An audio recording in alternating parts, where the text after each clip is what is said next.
Hello everyone, আসসালামু আলাইকুম। Welcome back to my channel. আশা করি সবাই অনেক ভালো আছেন। আজকে পর্বে তৈরি করে দেখাবো চিকেন রান্না। আশা করছি আজকের এই রেসিপিটি আপনাদের ভালো লাগবে। তো চলুন দেখিনি কিভাবে চিকেন রান্না করছি। প্রথমে আমি চিকেনটা ভালো করে পরিষ্কার করে ধুয়ে নিয়েছি। এরপর একটি কড়াই গরম করে নিয়েছি। তারপর দিয়ে দিলাম তেলটা গরম হয়ে আসলে দিয়ে দিলাম পেঁয়াজ কুচি। এখন পেঁয়াজটা হালকা বাদামি করে ভেজে নেব। পেঁয়াজটা ভাজা হয়ে আসলে এবার দিয়ে দেব 3 চামচের মতো আদা রসুনের পেস্ট। এখন পেঁয়াজের সাথে আদা রসুনের পেস্ট কিছুক্ষণ সময় নিয়ে ভেজে নেব। এতে করে আদা রসুনের কাঁচা গন্ধটা চলে যাবে।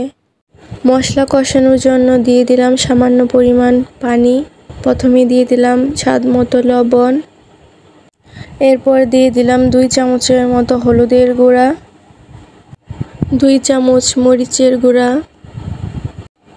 2 চামচ ধনিয়া গুঁড়া, দিয়ে দিলাম 2 চামচ গরম মশলার গুঁড়া। এখন সবগুলো মশলা একসঙ্গে ভালো করে মিশিয়ে কষিয়ে নেব।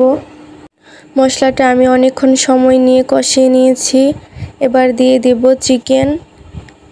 চিকেনটা মশলার সাথে ভালো করে মাখিয়ে নিব।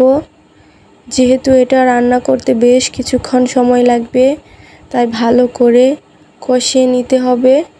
যেহেতু এই চিকেনের স্কিনে অনেকটাই তেল থাকে, এর জন্য আমি রান্না করার আগেই তেলের পরিমাণটা কমিয়ে নিয়েছি। এই মাংস থেকে অনেকটা পরিমাণ তেল বের হবে।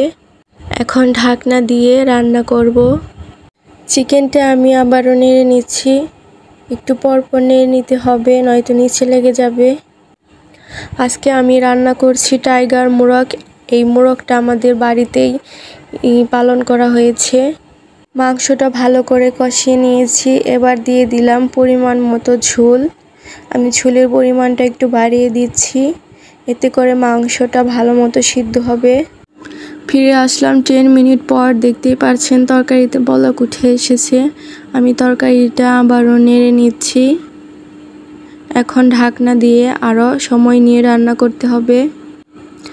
এই তো আমার চিকেন রান্না করা হয়ে গেছে। এই রান্নাটা আমি সাহারির জন্য আয়োজন করেছিলাম। আশা করছি আপনারাও এভাবে বাসায় রান্না করে দেখবেন।